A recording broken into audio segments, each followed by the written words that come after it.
Hello everyone, আসসালামু আলাইকুম। মাছালা শব্দ শুনে ঘুমটা ভেঙে গেল। নিচে গিয়ে দেখলাম অনেক সুন্দর সুন্দর মাছ, যার কারণে কিনে নিয়ে আসলাম। পাওয়া গিয়েছে। এটা এখানে কি দেখো ছোটে এগুলো আসলে খুবই পুষ্টিকর। মামি এটা দেখো তো এটা তো ছোট ছোট কিচকি মাছ। আরে কোনটা? যাই হোক, আমি কেসকি মাছগুলো পরিষ্কার করে অনেকক্ষণ ধরে পানি দিয়ে পরিষ্কার করে পরে ছাদে চলে গেলাম একটু হলুদ পাতা আনতে। হলুদ পাতা দিয়ে কেসকি মাছ রান্না করলে ঘ্রাণটা খুবই সুস্বাদু, খুবই মজাদার, খুবই ভালো লাগে। তারপর আমি তেলের মধ্যে পেঁয়াজ, হলুদ গুঁড়া, মরিচ গুঁড়া, লবণ এগুলো দিয়ে কষিয়ে কতক্ষণ আমি পানি দিয়ে এটা সিদ্ধ করে নিচ্ছিলাম, কারণ মাছ দেওয়ার পর এই মশলাগুলো কষানো যাবে না, যার কারণে মাছটাই নরম হয়ে যাবে। আর কেসকি মাছটা হচ্ছে অনেক নরম মাছ, বেশি সিদ্ধ করলে এটার মজাও চলে যায়, এটার একদম স্বাদটা চলে যায়। আর কি বলবো, এটা খেতে ইচ্ছা করে না। মশলাটা কষানোর পর ছোটো মাছগুলো দিয়ে দিয়েছি। এটা দেওয়ার পর অত বেশি নাড়াচাড়া করা যাবে না, নাড়াচাড়া করলে একদম ভেঙে যাবে।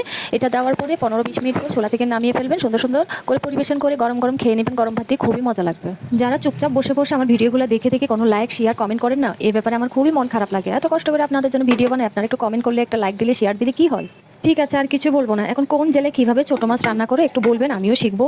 এক এক জেলায় এক এক ডিস্ট্রিক্টের রান্না এক এক রকম, এক এক রকমের আসলে স্বাদটা নিতে অনেক ভালো লাগে। আমার চট্টগ্রামের রান্না আমি আপনাদেরকে দেখাইলাম, শেয়ার করলাম। আপনারাও আপনাদের জেলার রান্নাগুলো আমার সাথে শেয়ার করবেন, দেখাবেন, কমেন্ট বক্সে কমেন্ট করে যাবেন। আর ভালো লাগলে অবশ্যই অবশ্যই শেয়ার করবেন। আজকে এ পর্যন্ত, পরবর্তী ভিডিওর জন্য অপেক্ষা করবেন। আল্লাহ হাফেজ, ভালো থাকেন, সুস্থ থাকবেন।